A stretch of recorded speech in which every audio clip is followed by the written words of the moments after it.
Good evening, everyone. So welcome.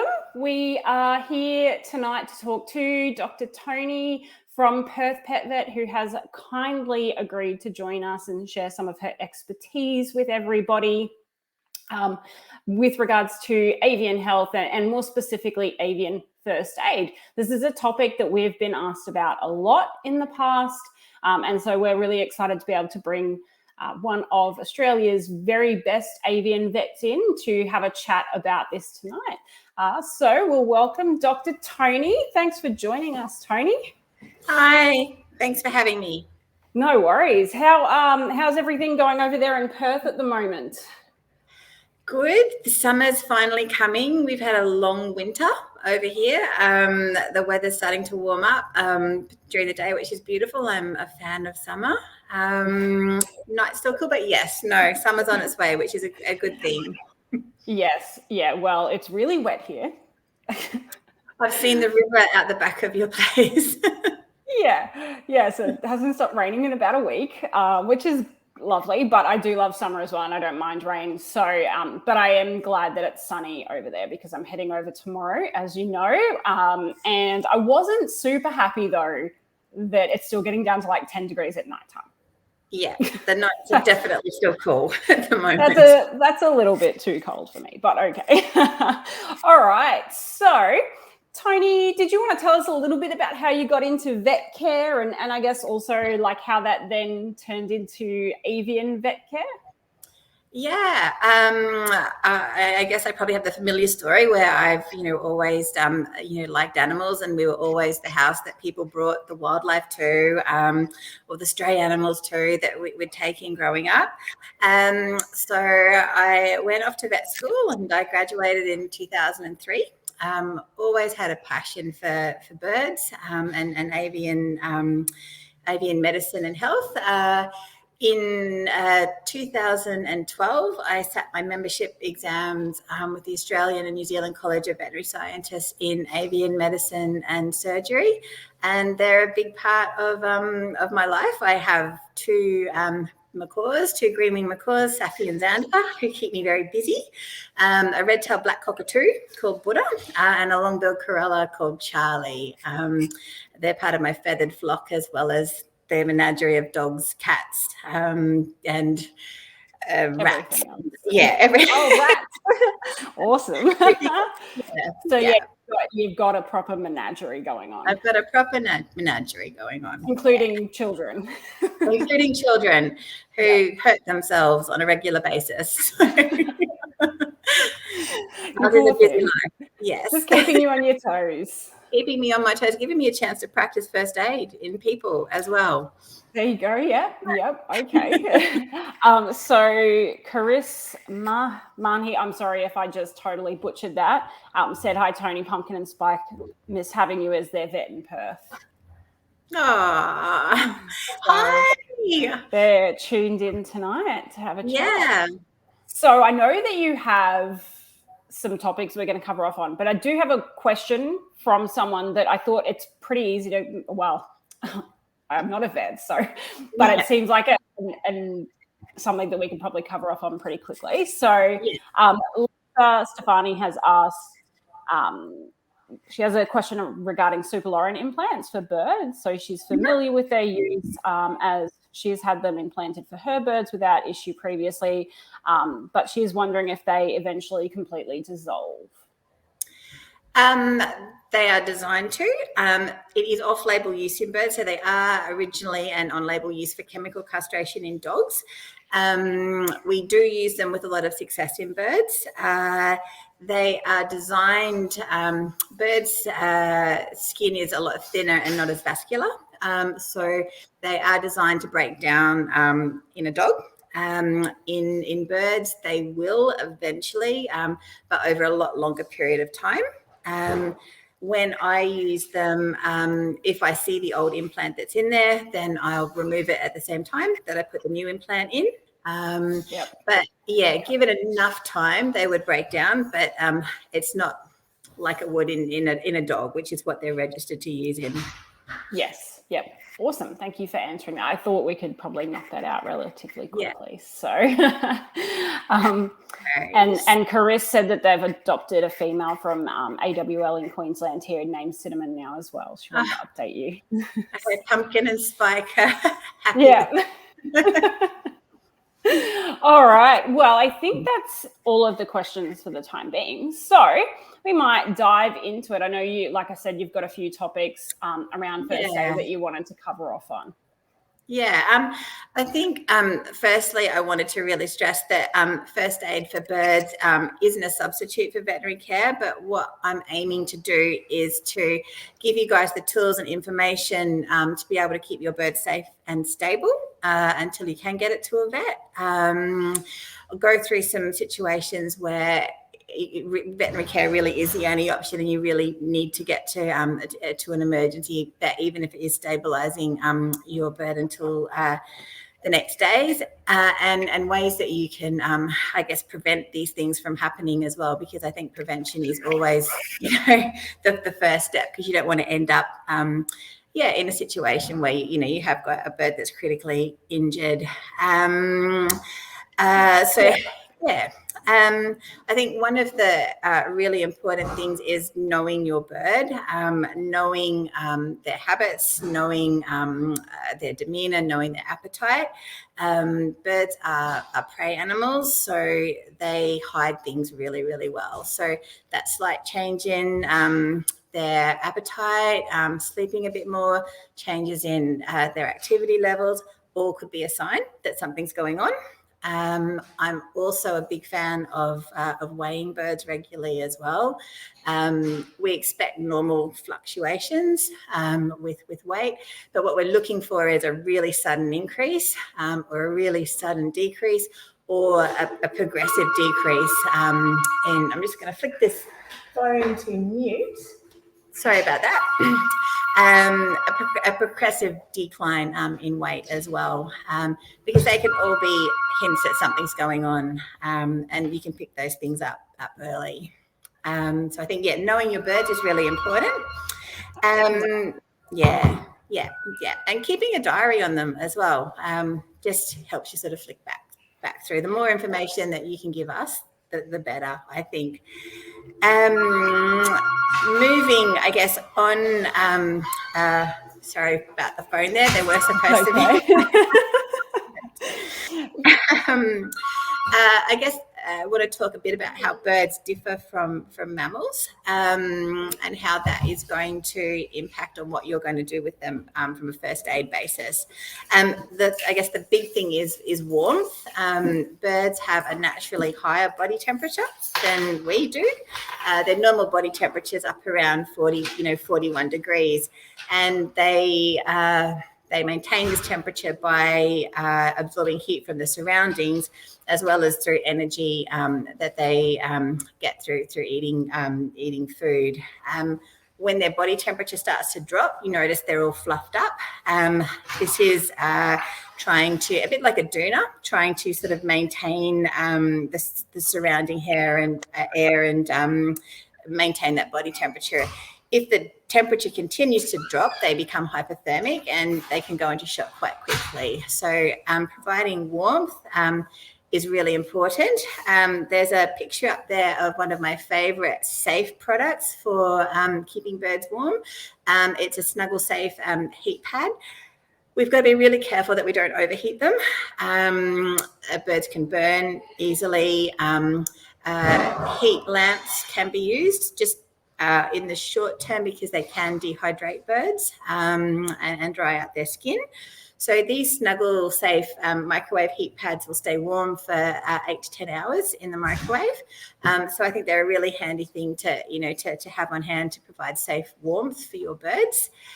Another option is using a hot water bottle or a 2-litre milk bottle filled with hot water, not boiling water, but hot water, wrapped in a towel, and put on one side of the cage so the bird can move towards it or move away from it, depending on its needs. But also remembering that we need to keep that heat in there. So covering the cage with a blanket or a towel to help maintain that temperature is really important as well. So Yeah, warmth is my number one tip for a sick bird, a bleeding bird, an injured, any debilitated bird. Getting them warm is really, really important. Yeah, that's a really good tip as well. And look, like, I'm happy to admit that that's not something that I actually really have in my house. So I know that I'm going to add something like that to my first aid kit for my birds for sure now. Do you know where those particular ones are sold from normally? Yeah, you can have a look on Amazon, eBay. I got that picture from a Google search. They're about, I think, $50, $60. But they're well worth the investment. We use them in the hospital here for patients recovering from surgery.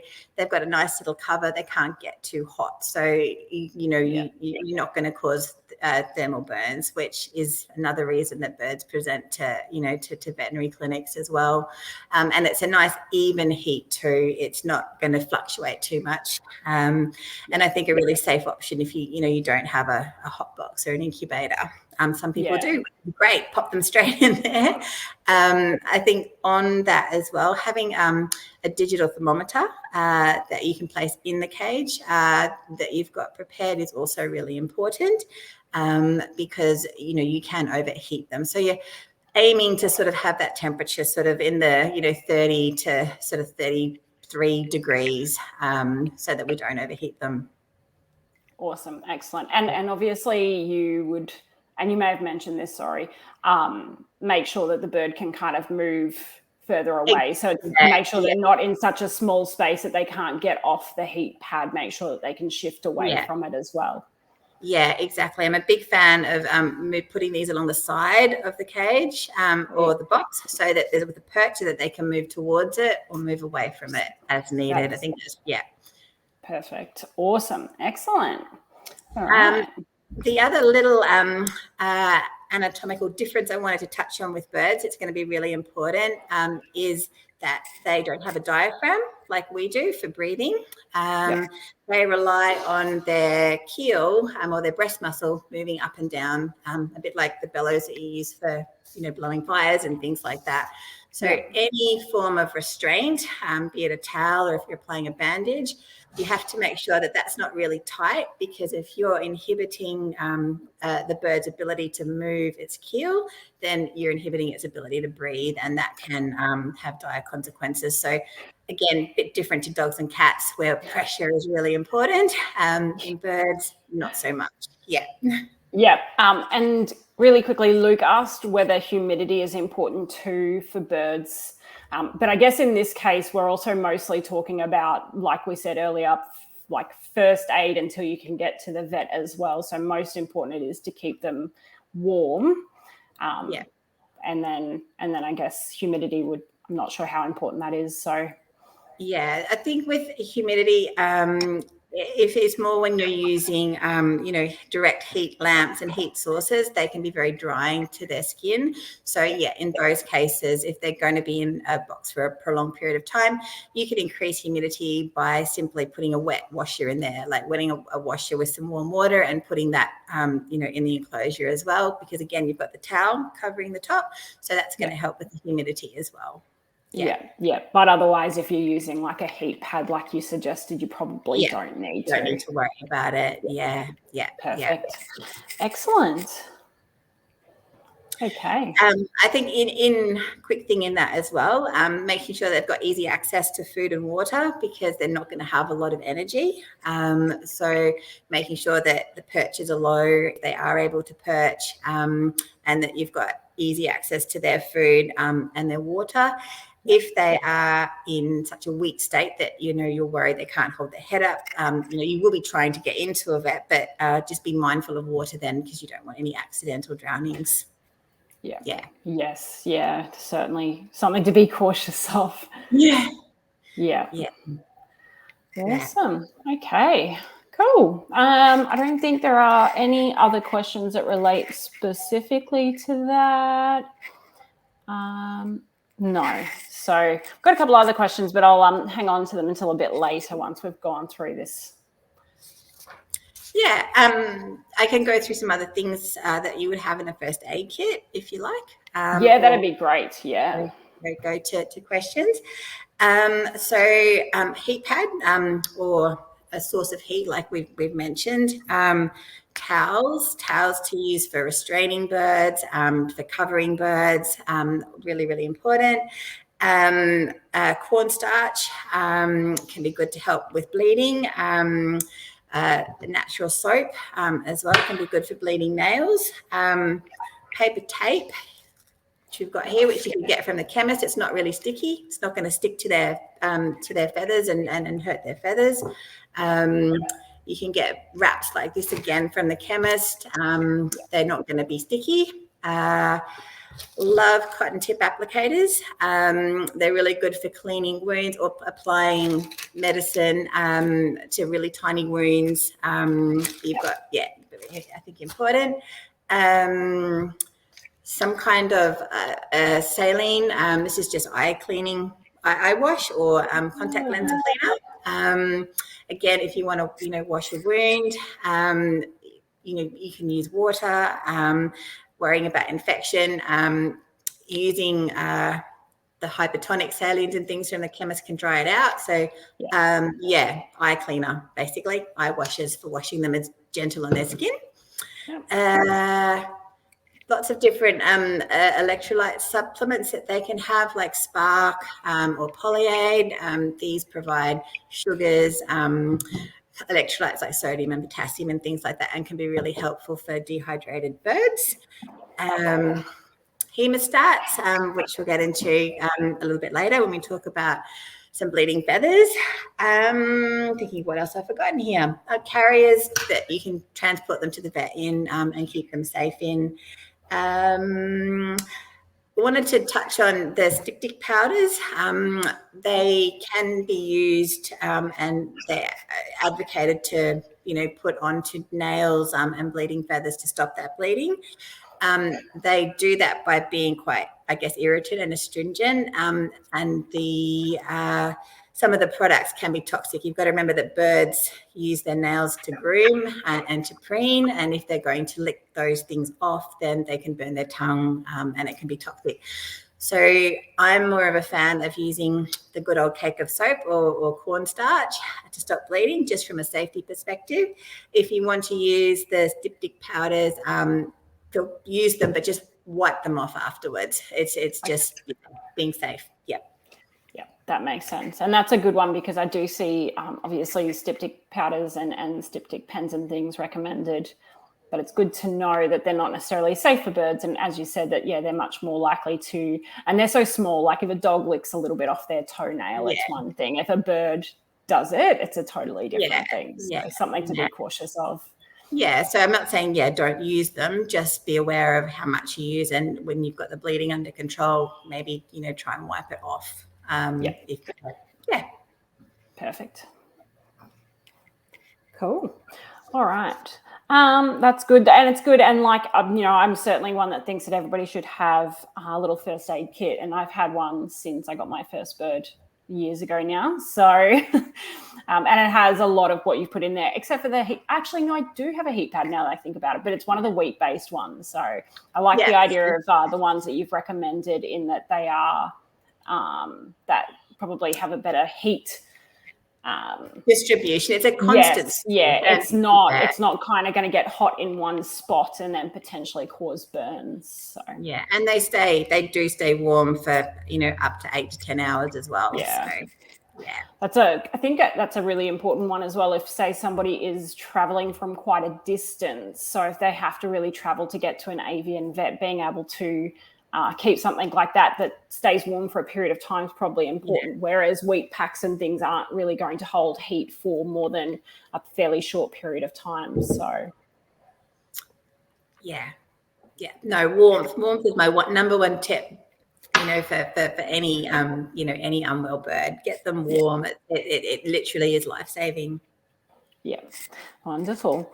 All right, did you want to do a couple of questions first? And then so Lisa has a couple of questions again. I'm not sure. So her first question is, why do birds grind their beak before going to sleep? Yeah, that is a comfort thing. Grinding beaks is very situational. It can be pain related. It can be content and comfort related. Not all birds do it. It might be one to pass over to you as well. Yeah. Look, I think there's obviously a lot of, a lot of people say exactly the same thing as you. It seems to be a content kind of relaxing type thing. I think it's probably also part of a standard grooming pattern as well. So it helps to keep the beak in good condition. So why they specifically do it at nighttime, I couldn't tell you. I guess in some ways we're primarily going to be guessing these things based on observations and things like that. So I would say that it's partially just part of a normal preening process. So in the evenings when they kind of go to their roosts for the night, they will probably preen themselves or preen their flock mates, and then as part of that preening and settling process, they also go through that beak grinding, which helps to keep the beak in good condition. And so I think it probably falls under that category as well. So does that sound right? I think so. And then another question from Lisa is, why do birds sometimes sneeze when going to sleep? So she's asking specifically about her very mature greenwings in a very, very clean sleeping environment with outside indirect airflow, as well as a large air purifier as well. But they sometimes still sneeze on going to sleep and waking up.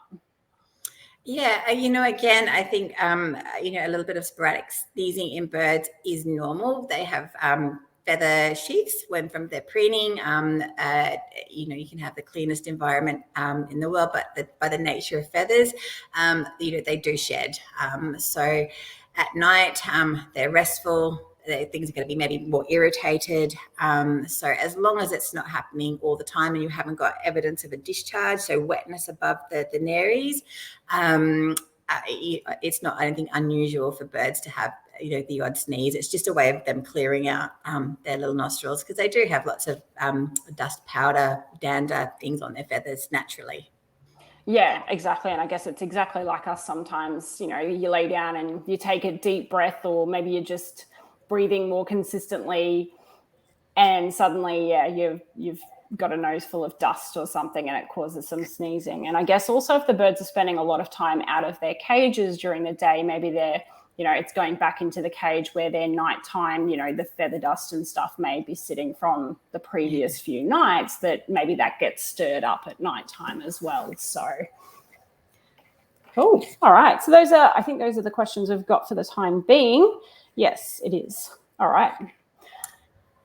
We go through a couple of, I guess what I've tried to think of is common reasons that people phone us and people present to the vet, to give you some ideas of things you can do at home, if you can't. I think bleeding is one.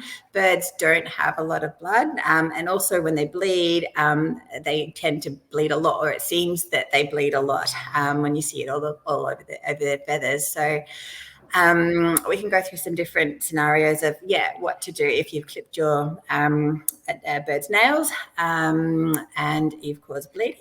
I think that happens quite commonly. I'm much more of a fan of filing birds' nails. I file mine.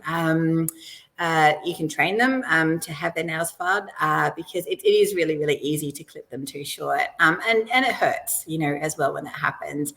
So my little tip, I will just interject there super quickly that we do have a little tutorial video on how to train your birds to let you file their nails as well. You should be able to find that in the group in our guide section. So much safer, I think, for them, and they do get used to it as well. And there's perches and things that you can use. Again, you can see in the Parrot Life shop the pumice perches, lots of ways of keeping nails down.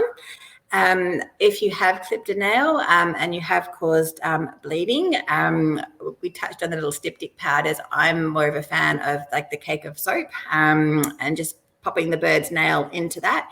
It's going to create a plug basically over the blood vessels. And the goal is basically that we want to stop bleeding. You can use cornstarch. You can mix that with a little bit of aloe vera gel as well. Basically, anything that's safe that you're going to pop the nail into, and we're just aiming to plug the end of that nail. Applying pressure too, my little gauze swabs or a tissue, just sitting there and holding pressure for, if you can, 60 seconds is another really, really good way to stop bleeding as well.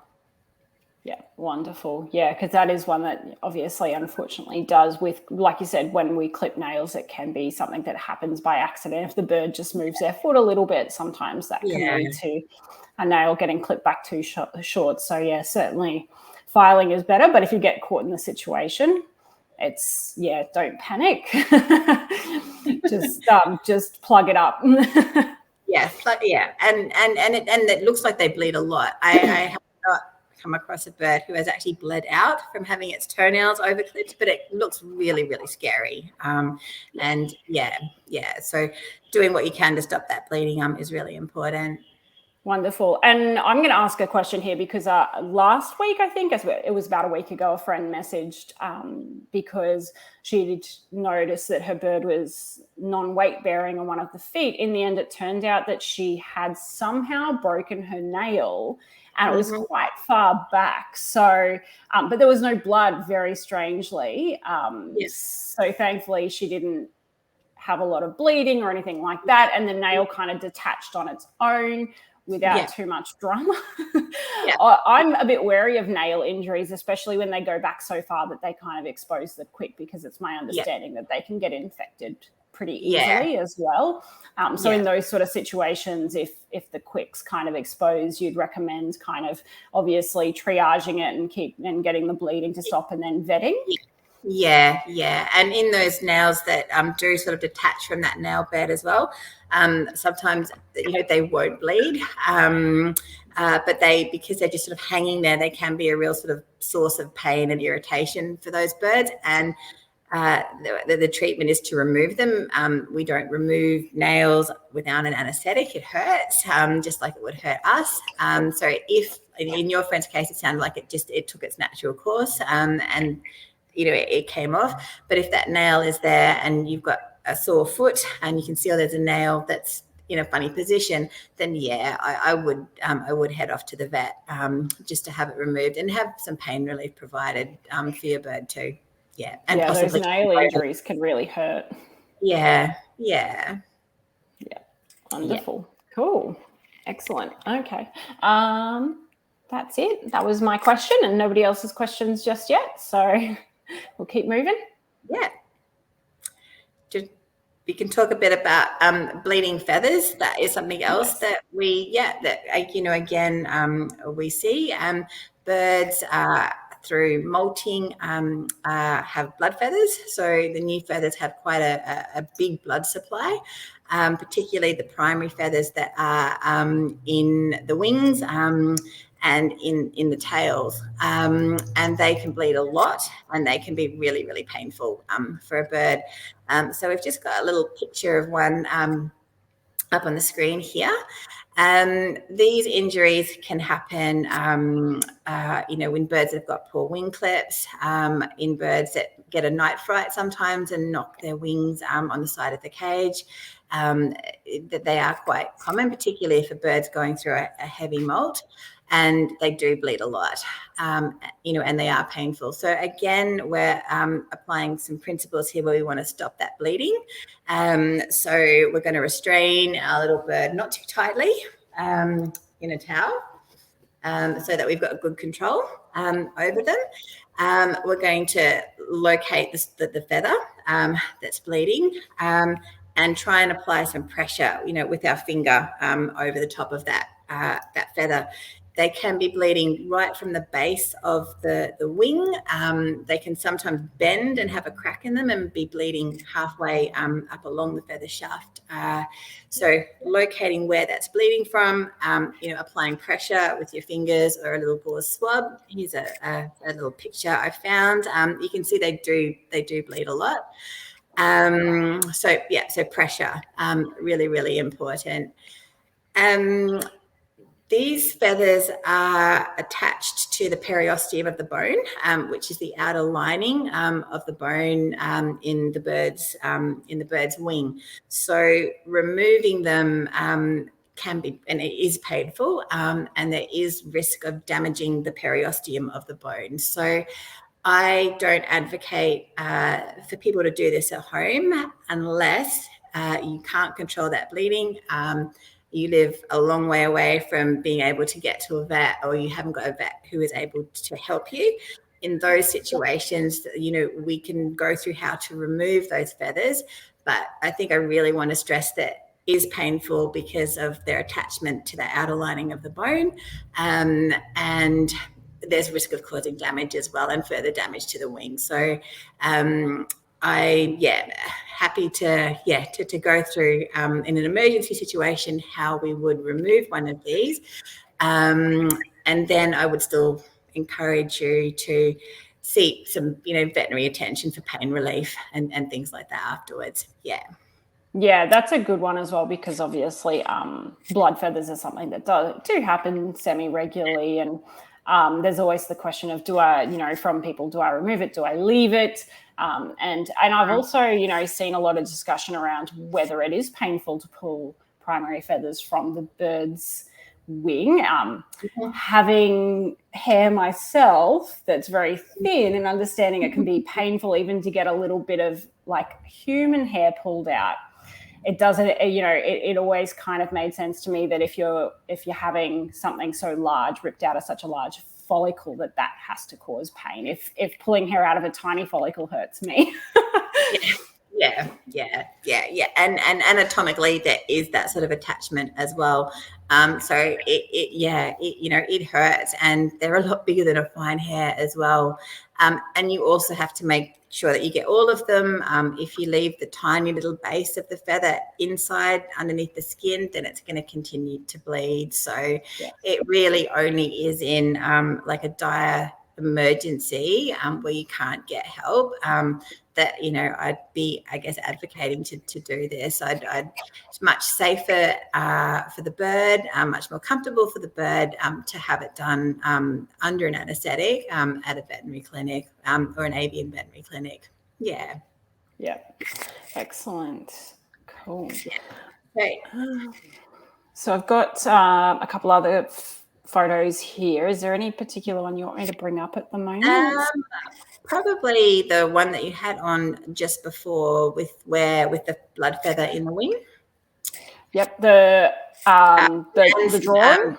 The drawing, and some little hemostats as well. Lovely. Yep. There we go. And so that's the drawing. I'll just bring those up as well. There we go. So again, this is hemostats, which you can buy also on eBay, or find needle nose pliers as well. Something to have in the bird kit for these, for these situations. Again, I'm not advocating that when your bird does this that you go all pulling feathers out. Really, sort of in emergency situations. So looking at the picture there and looking at my little bird here. You want to identify where the source of that bleeding is, but it's really important that we take the whole feather out. If we just cut the feather or we only break part of the feather, that's going to continue to bleed. It's going to be a continual source of pain and a potential source of infection as well. So if that's what we need to do, we are going to hold our bird in our towel, or ideally have somebody hold a bird in the towel. Yeah, definitely easier as a two-person job, this one, but not always possible. So we'll see how Dr. Toni does it on her own. At least this is a very well-behaved bird. This is a very, very well-behaved bird, who my birds like talking to, actually. So restraining in a towel. You want to keep that wing really, really secure against something like your chest, because you don't want the wing to flap around. If the wing flaps around, there's a risk. Their birds' bones are very brittle. There is a risk of breaking them. I've had to treat wing clips that people have clipped wings and they've accidentally broken, the bone. So keeping that wing firmly against you or firmly against something using your little needle nose pliers or your hemostats to locate where the feather goes into the skin of the bird, grasping it and then pulling firmly in a downwards direction, the same direction of the feather, quickly, should remove that feather. And then you're going to have a hole where the feathers come out of the follicle. You're going to put pressure on that with your finger. And then you're going to examine the end of the feather. And I think I sent you some pictures of pulled out feathers, because we want to make sure that we've actually got the entire feather follicle and not part of it broken off. So that one on the top there, we've got the entire follicle. The one down the bottom looks like there's a crack through there. So if someone brought that to me, I would be confident that that was entirely removed, and I'd be going back to look at the bird to have a look and make sure that they had actually got out the entire feather. Yeah. Wonderful. Yes. And that's really helpful, I guess, for people to know, being cautious about how they're holding the bird's wing, making sure that it's really secure, supported and secure. So it's not, you're not putting, when you go to pull and put that pressure on the feather to pull it out, you don't accidentally then break the bird's break the wing bones. Yeah. Excellent. So you're just using your body like as a support. Lovely.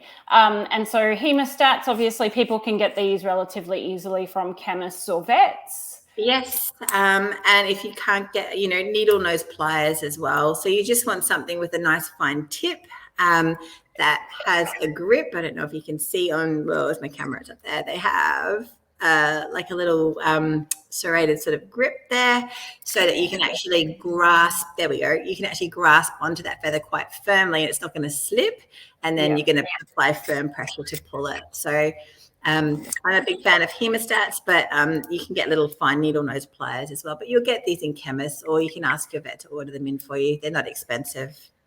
Wonderful. So it's another good one to get into, having your first aid kit. Excellent. All right. So I'll quickly have a look, see if anybody's got any questions specifically about we've had a few comments now.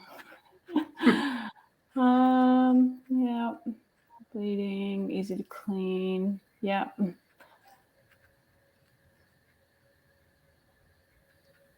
I think there's a couple of questions in here, but nothing specifically about blood feathers by the looks of it. So wonderful. Anything else that you wanted to touch base on with regards to the blood feathers before we move on? No, I think if there's no questions about that, happy to move on. Wonderful. Cool. So we've got a couple of questions here. That's excellent. Okay. So there was one question that I wasn't 100% sure what the person was asking. So someone asked, what does overeating mean? So I was hoping that whoever asked that, if you could maybe just clarify for me the context in which you're asking it. Is it a term that you've heard utilized somewhere, or is it relating to a situation that you're in with your bird? If you could, just provide me with a teeny bit more context with that, then we can answer that for you. We had a question about squawking birds in the morning. That's a behavior question, not a Toni vet question. We do have some information on screaming in the guide section. We've done some Q&As on that. We've got a webinar that we recorded last year as well that you can access if you're having trouble with screaming, for sure. Okay, so Julie has asked a question. She said, is refeeding syndrome a thing in birds? She asks because her Recce girl got out and was found a week later. The person that found her fed her and said she was eating and drinking well, but she passed away a couple of hours later. Is it a good idea to feed and give fluids to a bird that you may have found, or is it better to get it straight to a vet?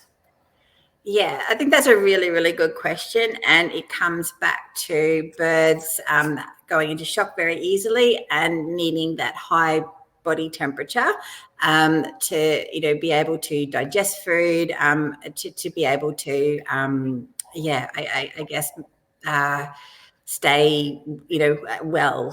If you find a bird that's escaped or is cold, hasn't been eating, the first thing again I come back to is warmth. You need to get that bird warm, because if it's not warm, its metabolism is not going to be working. If its metabolism isn't working, then it's not going to be able to absorb the food that you're giving it. Fluids as well, really important. You want your bird warm first before you start offering food and fluids. Warmth is the key. Really important. Sorry, I'm just trying. Just trying to access the comments from somewhere else because my computer's filtering them on me. So I'm just trying to make sure that I'm not missing anything. So, yes, cool. Facebook and the way that they show you comments and stuff now are so frustrating. Well, that's why I'm letting you guide this, because I study at all. So. Yeah.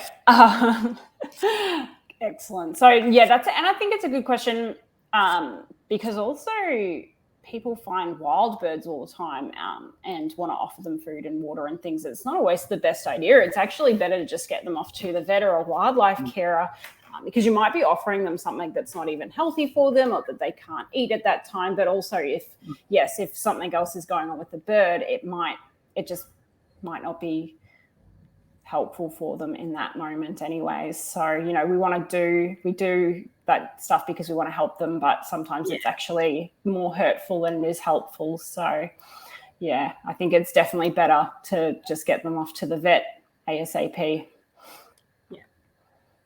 Do you, I guess, on that topic, if someone does find, what is clearly someone's pet bird, and let's say it's the weekend or it's something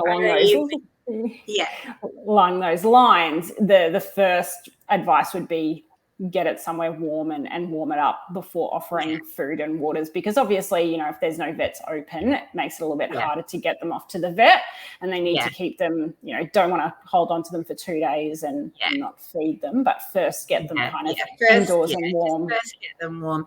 And I think the other thing with birds is less is more, particularly initially. So if you're going to do things to them, you're going to get them warm, and then you might hold them, examine them for a little bit, then put them back. Don't just keep handling them because they don't like it. It causes a lot of stress, particularly in a bird that's already stressed and ill. So keeping them nice and quiet, keeping them warm, and minimizing handling, is really important. If you're not seeing something that's life-threatening, that bleeding, then getting them warm, really, important. Yeah, excellent. Okay, we had a question about early stage egg binding. So if you suspect early stage egg binding, apart from liquid calcium, is it a good idea to give glucose or hydrolyte? You're not going to hurt them by doing that. I guess depending on how sort of early stage, I'm assuming that the bird's still like conscious and it's not really weak. If you're trying to orally give them glucose or hydrolyte with a dropper or a syringe, then there is a risk of aspiration, which can make things worse. But if they're still active and they're drinking on their own, then there's no harm in using something like Spark or Polyade or hydrolyte. I wouldn't go for straight glucose. It's birds they're small. They've got very, very different metabolisms. Calcium, as the person touched upon, also it's involved in nerve and muscle transmission. So providing them with a source of calcium. I'm a fan of liquid gold. It's got vitamin D3 and calcium in it. They work synergistically together. Keeping them warm, again, humidity, that's another situation that humidity can help.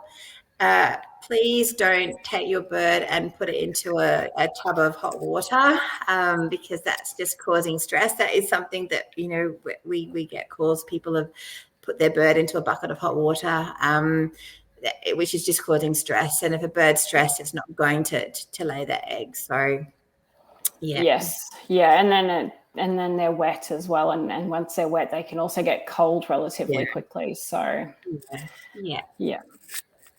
So the question with regards to overeating was, I believe, in relation. So I think it's basically, just worried about them overeating and whether they can become like, are they getting obese and is it, what does overeating mean? Any benefit I should say? So, I mean, certainly overeating can occur in parrots. If they're given access to lots of high energy food, they will pack in just like we often do ourselves as well. They will certainly overeat, and it's certainly something to be wary of because being overweight has a whole host of potential health issues associated with it. Yeah, we could probably flick that to chickens, getting away from parrots. So chickens, grass clippings, if you mow the lawn and you tip your grass clippings out, chickens will tend to go and overindulge on that. The issue with that is it can really cause a big crop impaction, and the issue with that is the crop is nice and elastic, and it's a muscle, and that's sort of what helps the food move through. When the crop becomes full and impacted, it becomes pendulous and it loses that elasticity, and then it doesn't function as well as it should. So yeah, flipping it to chickens, overeating can cause detrimental issues with loss of crop elasticity, and then crop stasis and food not moving through, which brings out its own, health issues as well. Yeah. So certainly something to be wary of. Cool. Excellent. All right. I think we've covered up on the questions that we had now. So any other particular issues that you guys get contacted about that you want to touch base on? Yeah, so a couple of other things that I was going to just touch upon is, broken bones. Now, obviously, they are, an emergency. You do need to get to a vet. One thing with bird bones is that they're very, very thin. So the cortices, so the surrounding part of the bone is very, very thin. And when they snap, they form like a knife and a razor, and birds have lots of little blood vessels and very, very thin skin, and it's really easy for that to puncture through the skin if the wing's left dangling. So if you can't sort of get it into a small box where it can't sort of flap its wings around, taping the wing tips together with your paper tape can help, just because we're just trying to minimize the further damage that a bird can do to itself. While you get it to the vet, again, this is just preventing further damage. So taping the wing tips at the back just to help support the wings can be really helpful, or wrapping the wing, but again, you don't want to go too tight because of the breathing. But again, it's a veterinary thing. We just want to prevent that further damage. Safest thing to do is to confine them into a really, really small space so that they can't flap around.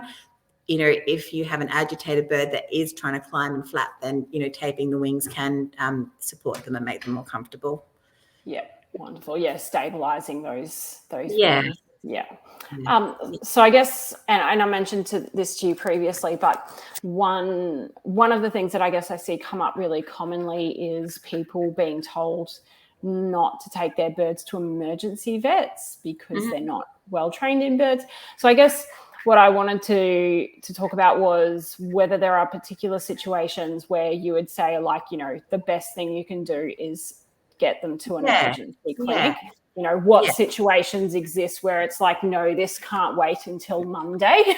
You need to go to your emergency clinic, or this can't even wait until tomorrow morning. Yeah.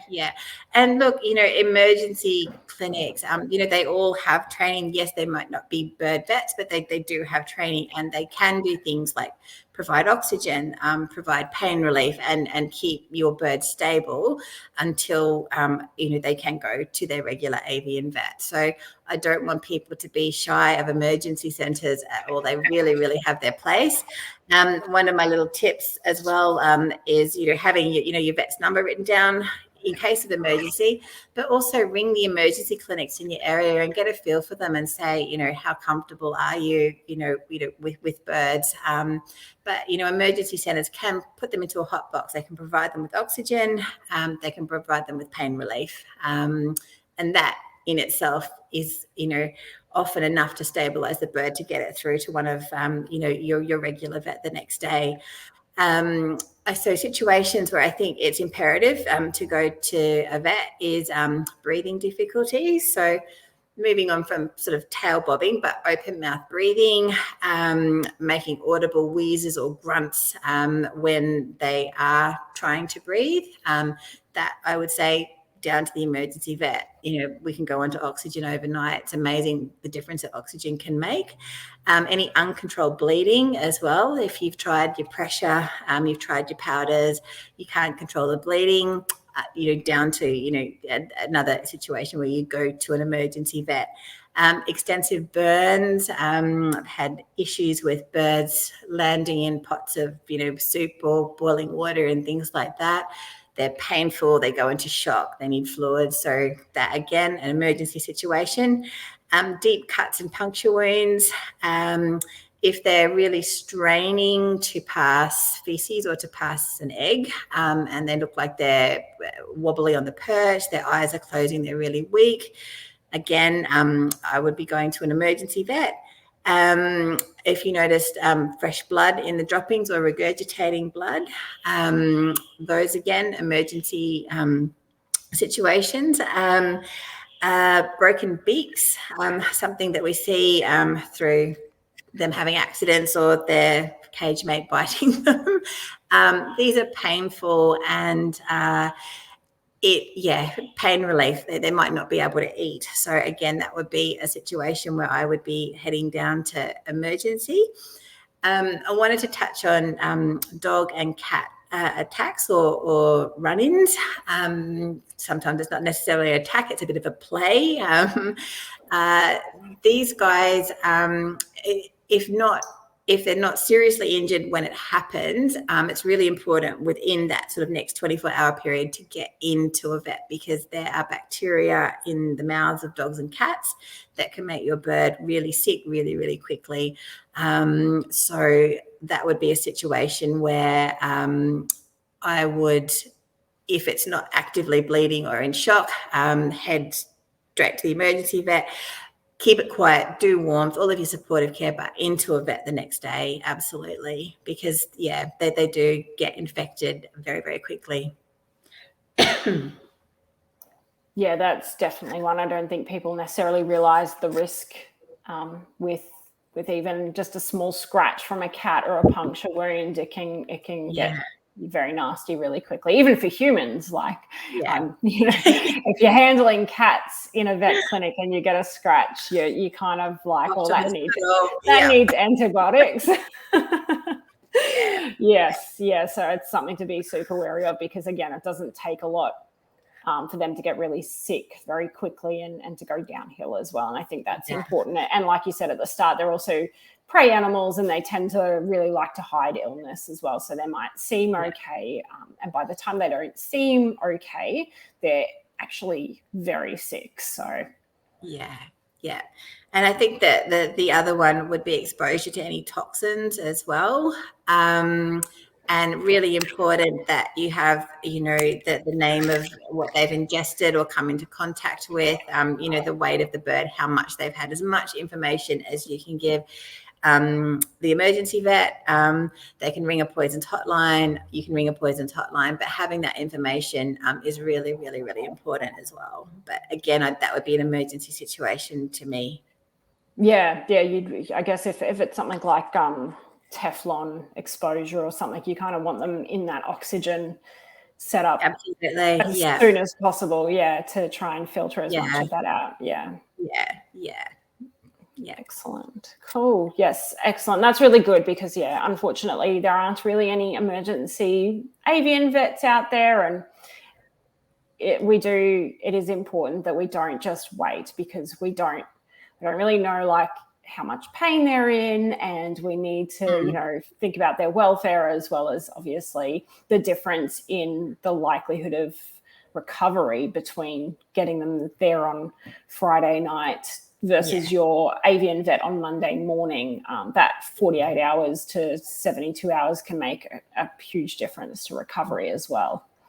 Yeah. And, as vets, you have training in, I guess, not specifically in birds, but you know where to go to get the information. You have people that you can call to get the information, and there are first principles to follow as well. So don't be afraid to take your pet to your bird to the emergency vet. I think it can be literally the difference between life and death. If they can get pain relief and fluids and oxygen, or even just oxygen and warmth and pain relief on board, it is massive. Yeah. Yeah, that's it. And here in Australia, I guess most of our emergency clinics probably see birds fairly regularly anyways, just through wildlife coming in and things like that. So they're probably, even though they're not avian vets, I'm sure they get to handle them on a pretty regular basis. So certainly, they want the best for your animal as well. So they're always going to take care to do the right thing. We have a question. In this case, I think the answer is to start out with. So Maxine says she has a little Gen Day that has become obsessed with regurgitating. He does it on his perches, in his bed, on furniture, on my towels, and washing if he gets a chance. Most of the time he does it, and then he consumes it straight away before I can clean it up. How can I discourage this? He seems perfectly healthy and has been doing it constantly for the last 12 months. He's now 5 years old. My first question would be, have you seen your vet since he started doing it for some health testing? And I think Toni probably agrees with that as a starting point. Yeah. There can be bacteria or other bugs in the crop.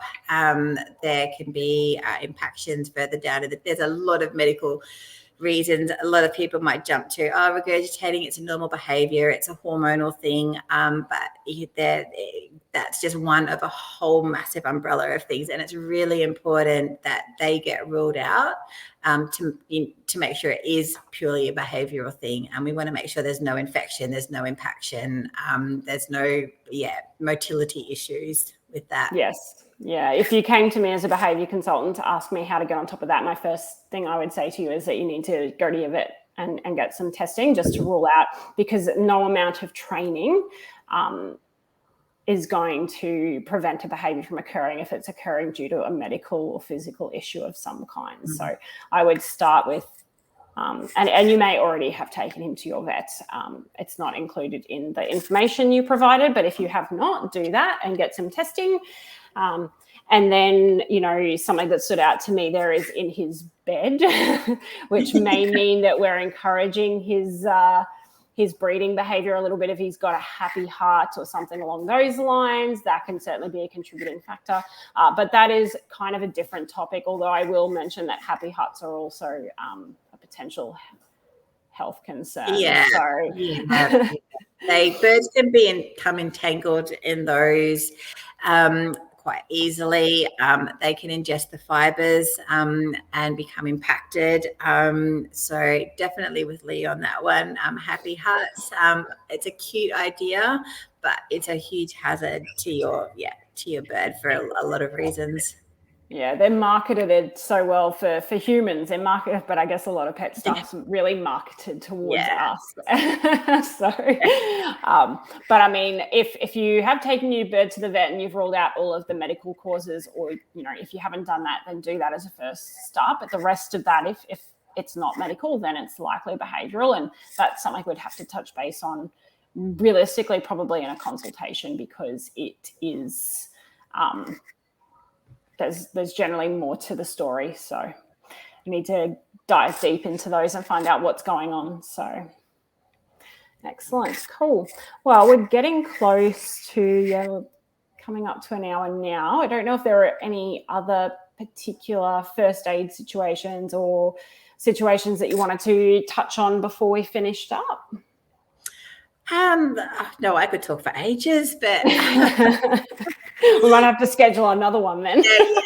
No. No, I think that they're the main reasons that we see people calling with injuries to their birds. And there's some simple things that you can have on hand in your house to, I guess, put some first aid measures in place. But I guess the big take-home message is, prevention is far better. So safe environments and monitor your birds' behaviours and all of those things, because prevention is really, really important. And first aid isn't a substitute for veterinary care. It's just, it can be the difference for you though, in the outcome. Yeah, and I think that's really important. Is it's not about avoiding going to the vet. It's just about stabilizing your bird and providing warmth and anything else that they might need in order to improve their chances of surviving or recovering from that situation. Don't avoid going to the vet though. Yes, it costs money, but it's better to get there early and not necessarily need as much as you thought than to not go and end up, with, a very sick or worse bird. So, yeah. Excellent. So a few people have said thank you as well. So I just wanted to pass that on to Toni. So thank you very much for joining us and taking an hour out of your incredibly busy schedule and kids getting themselves into trouble. Yes. And we really appreciate it, all of your tips and the time that you put into getting some photos and bits and pieces ready for us so that we could share those tonight. And yes, it sounds like, I'm sure there are other questions and other topics that we can talk on regarding avian health, not just first aid, that we can maybe come back on and talk about next year.